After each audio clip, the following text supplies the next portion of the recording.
الحمد لله حمدا كثيرا طيبا مباركا فيه، والصلاة والسلام على سيد الأنبياء والمرسلين محمد وعلى آله وأصحابه أجمعين. أما بعد، دیجه پر خبر رسیدلی و چې عمر بن الخطاب د الله رب العزت ډیر ولی تقریبا 200 لکه میله مربع ځمکه د په وخت کې د اسلام د بیرغ لاندې راغله، د مجوس حکومت ختم او د توحید حکومت راتلل. د دې ډېر برکات هم د دې وجنه حدیث کې راځي، رسول الله فرمایي چې په یوځای کې به خلک جګړه کوي، ماتيږي، به پښتنه بوشي چې آیت څوک شته چې رسول الله لیدلی، جواب بوشي چې او دغه د وجنه الله دوی له غلبه ورکی، به به جګړه کېږي، ناکامي به وي، به د څوک شته چې صحابي لیدلی وي او دغه د وجنه الله برکت دغه کې بیر تابعی د وجنه زکه د درې وړ د خیر نه ډک قرون او پیړۍ وي. تعاون د په وخت کې راغی، تقریبا 20000 مسلمانان ورګه شهیدان شو. خالد بن ولید چې کله معذور شو، ابو عبیده بن جراح امیر شل مجاهدینو درې وجه علماء ذکر کړی، یو دا چې ټول خلکو هم د عقیده و چې خالد بن ولید ډیر بختی شړی دی چې دا په کوم طرف باندې تشکیل وکړي نو الته دشمن ماته خوري، دا د دې عقیده نقصان دی. نو عمر بن الخطاب دوران ختم کړه د عقیده او د بر غنیمت مالونه خلکو لور کول، او بل د عمر رضی الله عنه نقشه د شی ظاهري عمل کې نه راوسته، ځکه غره مدینه قومندره کوي او د جنگ په خط کې وځه پروتیم معلومات مال کېږي چې په کوم طرف باندې به د جنگ وشي او څنګه دشمن ماچ هر څو سره په منځ باندې نیمم کړه حتی تر سپلې په شمس علاقه کې چې کله وفات کیږي نو بیا به دې باندې تشکر کوي او شکر وباسي چې عمر بن الخطاب ما سره حسد او کینه نه وکړي، بلکې دا دغه انصاف چې د ار والی او د ار قومندان سره د زری په اندازه حسابي کوله. د دې وجه نبی ابو عبیده بن جراح هم شهید شو، معاذ بن جبل هم شهید شو،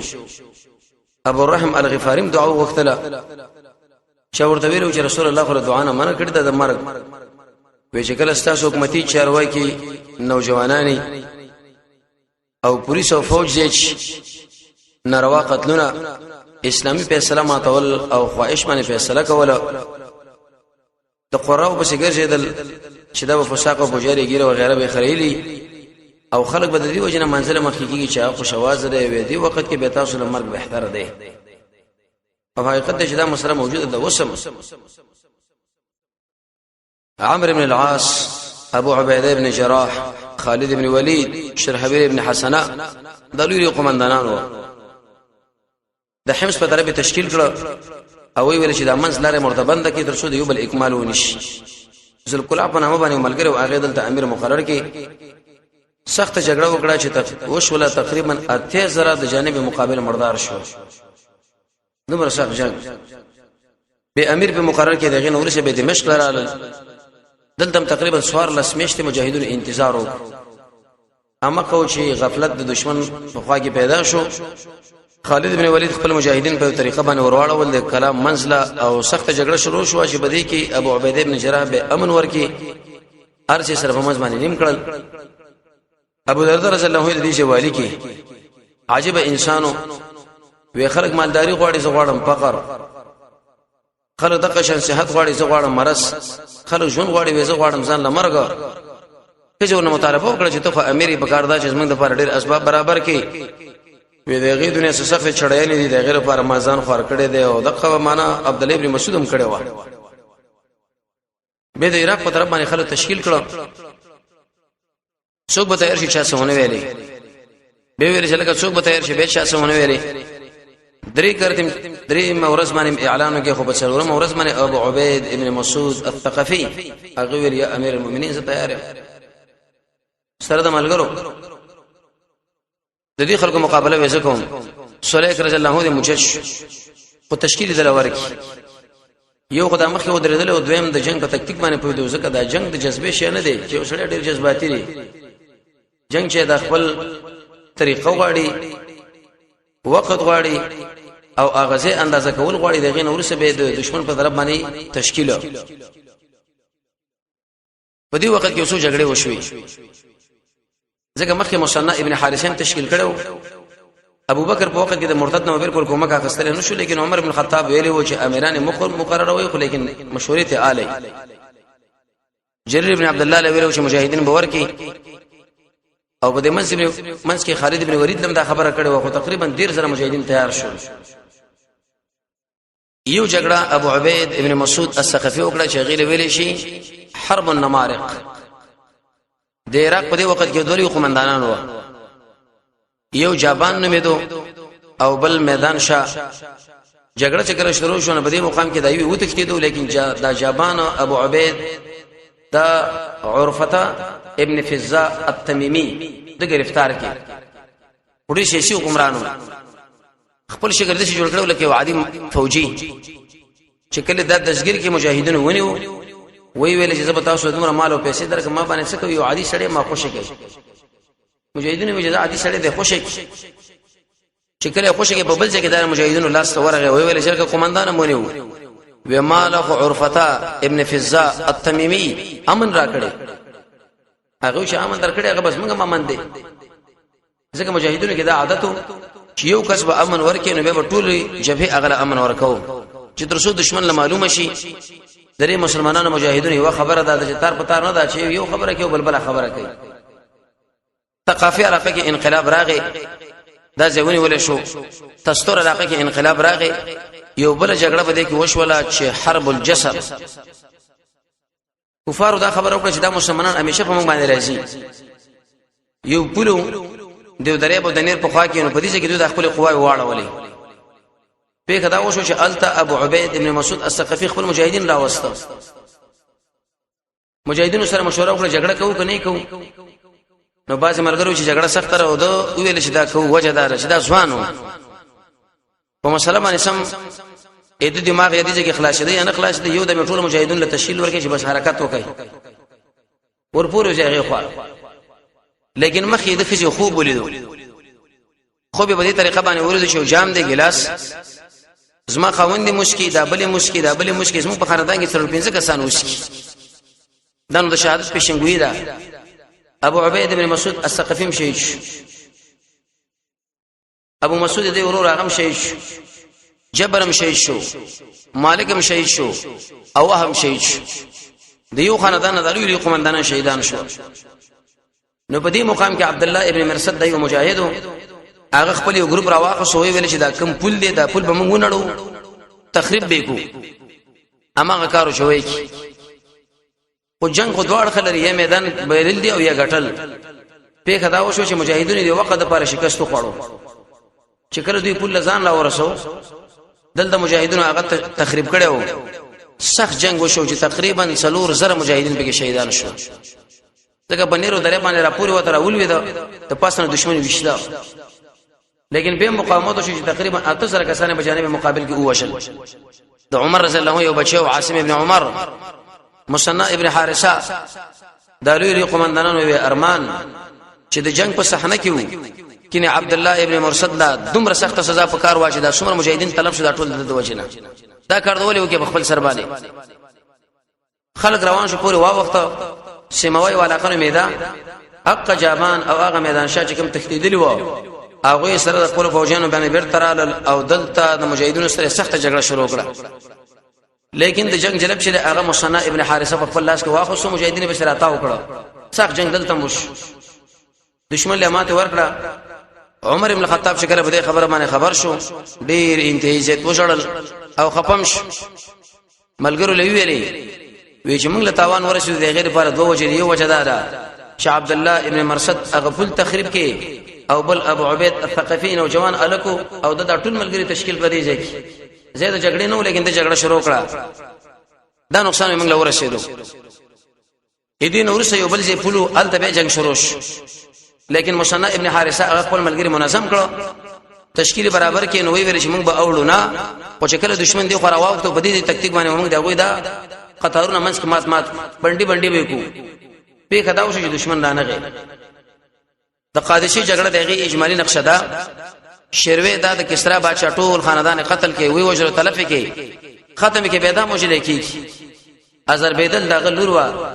هغه د پلار په دې منصب او غدې باندې کې نستا دم به قتل شو. د هرقل بادشاہ ولور د بوران په نامه هغه امیر شو لیکن وی ویلي چې هغه خو سعد ابن ابي وقاص ته دا غسر جګړه زمون ګرانه د اغلی او تکړه قومندان په کار دی چې په دې خلکو کې موجود دي څوک به تشکیل کو رستم بادشاہ دغه تقریبا 1,00,000 فوجین په لاس ورکړه چې دې قومندان شو دي مجاهدینو سره اوس په میدان کې معلومه رستم له شوی ویری صاحب د جنگ کولې څنګه د علم نجوم ماهر مو وینا موږ به بیرو خو په کدار چې اوس منصب دی لالچ ته تمره دې مشکل وجنه استوي موږ جګړې لړوي میدان نو وسره غلیو جنگ بکو چې په هر قیمت باندې ولې نه خدای پر یو امیر وټاکو د دې رستم او د دې ماوین یعنی د امیر مابین کې بروزنه اختلافات او جنگونه و د بوران ورته ویلې چې کوم د هرقل لور و چې یو خوا د عمر ابن خطاب د مجاهدونو سره زمونږ جړق دی الته مقابله ده او بل د تاسو خپل په داخل کې جنگونه یو بل سره لري دا مسلې به ختمه کړي یو بلاک به جوړ کړي تر څو پوری د رسول الله ملګرو سره د عمر ابن خطاب د مجاهدونو سره زموږ قوي مقابله راشي منځ کې جنگيږي اول تم جنگيږي چې دا خبره صحیح ده هغه ویل چې بوران په دې مقام کې مړ شو کوم چې د هرقل لور یو ځوان الګي انتخاب کې ازدجر چې دا بوسدین فوجانو قومنداني هغه ویلې چې په تبه 1,00,000 کسان والي او د دې خلکو مقابله وکړي چې بالکل صحیح ده سیدنا و امامنا عمر بن الخطاب هغه چا پويږي د امنیت کسانو هغه اطلاع ورکړه چې دشمن په دې طریقه باندې راوته وی اراده مقابله لري سیرانی والا قوا الته خپل راغی علي بن ابي طالب لویلی چې ته بس ما په ځای باندې په مدینه منوره کې حاکم پاتې شي زړه دې ازدجر مقابله چې په خپل ونه کم دا کیږي نه د مدینه منوره نه درې مله مخ لاړه عبدالرحمن ابن عوف ورته ویل چې امیر المؤمنین جنگ دوړ خلري کوم وګټله په ګټلې لیکن که چیرته شهید شوي اېدی مسلمانانو مابین کې کوم اتحاد راغلي کوم نظم راغلي کوم ضبط راغلي دا بیرات ډیر غړ زور غواړي زمون خواهش مطالبه رااله چې ته بیرته مدینه منوره دار الخلافت لاړ شي عمر بن خطاب د ملګرو مشوره واغسته چې سیدا اوس په قدار چې دی قوي دشمن یزدجر مقابله به څوک کوي دله هم تکړه سره پکار دی عبدالرحمن ابن عوف ورته جګ شو ورته ویل یا امیر المؤمنین استاپ مجاهدین کې سعد ابن مالک الزهري دی سعد ابن ابي وقاص او به د سعد ابن ابي وقاص ډېر توصیف وکي چې دا د سیوس مری دی چې کله دشمن پر خپل پنجو کې ونیسي چې تر څو پورې پړک ویل کړي نه وي دا پری دی را د سی مجاهدین ته لړۍ قومندانانو ته خپل ځي چې دا ډېر صحیح ده سعد ابن ابي وقاص راوستو هغه ډېر وګړي توصیه وکړلې یې ورته دا ویل یا سعد لا تختار دوکن شي په دې خبره باندې چې محمد رسول الله ماما یم زکه د ماماو دویم دوکن شي په دې خبره باندې چې رسول الله صحابیم دریم اتباع سنت رسول الله تابعداري وکړي بل ملګری چې هغه د جنگ صحنه د منځ ور داخله کې بلکې په دې غاړو غاړو باندې جنگيږي ځکه چې چیرته معاصره شو کلابن شوي دغه اخلاصول به یو پریشانی او تاسو له بدل ته نقصان ورسي بل یو مقصد لپاره بچنګي د الله پس مکه باندې د الله قانون راتل د سیمنی شهادت ته شهادت خود مؤمن ارزو به رغنه ده که سړی په دین باندې میدان د جنگ لور شي چې شهید شم دا به ارمان به پوره شي لیکن د اعلاء کلمت الله بیرغ دردل پاغه ځکه دا به مشکل شي ودرېږي اگر که پیدا ور باندې مرتب شړي روستا ډېر وګړي تشکیلات او وصیتونه ورته وکړه هغه ورته بالکل صحیح ده به ورته ویلې چې زه تعالی خبره کوم هغه څه سوار لس کسان دا د عین بولېږي او په دې وخت کې دی یزدجر لا دی رستم لا دی به توشیو کی دعوت به ورکی یو خدا چې دا په دشمن باندې غټ اثر غورځيږي او دوباره ستاسو پر باندې الزام وش نعمان ابن مقرن د یو صحابي د ور تشکیل کی هغه چې کړه د یزدجر بادشاہ خپل وراله چونکه عرب په ساده کپړو لنګونی کې ورکته شو نو یزدجر پورې وخاندل جدا وګورو زموږ مقابله لکه وسم يهود نسوارا د خپل دشمنانو له پسپک انداز باندې ګوري چې دا په ډوړې ماړ نه دي یو کلشن کو سره دا زموږ سره هر قسمه امکانات دي او فلان او فلان او فلان ظاهري اور باندې دوکشي لیکن په واقع نفس امر کې دغه په تایید کې به الله ولاړ ورته وی سره فار راغلی نعمان ابن مقرن جوک خطبه ویل ډیره عجيبه وې موږ ډیر غریبانان خلکو جاهلان خلکو مردار به موږ خړلې ظلمونه به موږ کول چې کله محمد رسول الله په موږ الله را تشکیل کې الله رب العزت موږ راهنمایي وکړه درې خبرو د پاره زرا غلې یو دا چې تار مې دا مطالبه ده ازدجر شي ایمان او اسلام راوړه وی به دیم که ایمان او اسلام نه راوړي نو مال به جزیه تسلیم کی چې اسلامي خلافت لا وسم وی به وګنې دي اسونه په سبره وتړم او عقد عمر رضی الله عنه قال بره بوسم بل ملګری ویجک شي بل ملګری ویجک شي هغه دا خبره وکړه عجیب خطبه چې موږ ډیر بل لکم خلکو الله رب العزت موږ رسول الله ولېګو موږ به د کاونو بوټو بندگی کوله الله رب العزت موږ په طرف باندې توجه برابر کړه راغلی په دین باندې چې ته اسلام راوړي که اسلام نه راوړي موږ له جزیه ورکې که جزیه نه مقابله له ودرېګا دا څه پاګلان خلک دي خمخلان تاسو یې امیر څوګري نو ویل عاصم د عمر بن خطاب بچي یزدجر ډیر یو مغرور سړیو د شو بوجي و پاګه کې خاور را واخستا او د ور واچولا او دی عاصم نو ویل چې دا پښاک او ځان سره وړه غرور وکي تکبر چې تاسو لایق د اکرام نه یې تاسو سره دغه خاور لګیږي چې دا منګ در کو تعالی وی عاصم رضی الله عنه بوجي را واخستا او په خپل شابه نکړه دغه نورس په اسمان کې نستو سعد بن عباده رضی الله تعالی عنه چې دا ټول مجاهدینو قومندان او د محمد رسول الله ماما اوچت انسانو داغه خپل شراغه سلام واچو ورته ویل چې ابشر خوشاله شه د مجاهدینو قومندانا فال ویونه اقبال الکلمه الحسنه يسمعها الرجل الصالح ويا ساته د یزدجر بادشاہ د ملک خاور ما تعالی راوړی دا او ان شاء الله دا به د مجاهدینو په قبضه کې راشي دی ورته پال ونیو به ابن عامر په نامه باندې بلګری ور تشکیل شي د شکل ورسونو په اسمانه سورو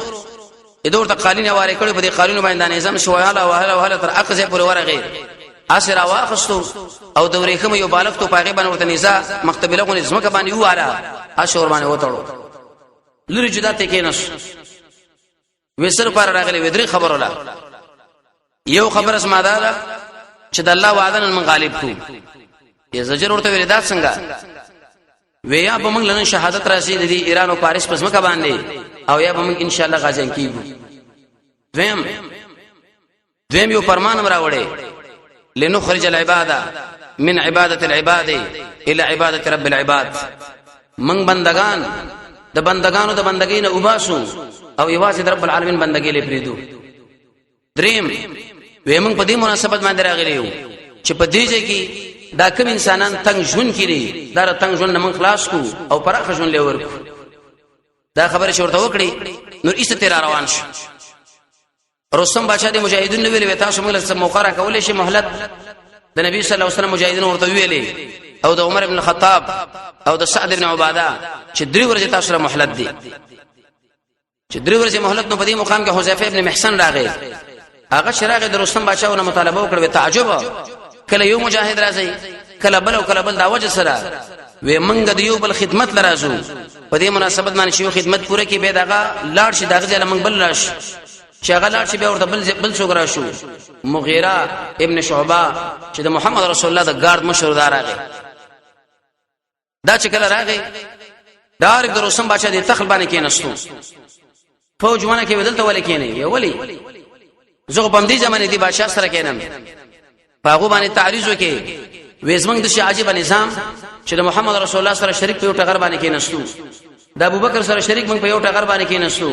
او د قشان د عمر بن الخطاب سره موږ شریک په یو ټغر باندې کې نو 10 غلامان هم دیوبل نه جوړ کړی دي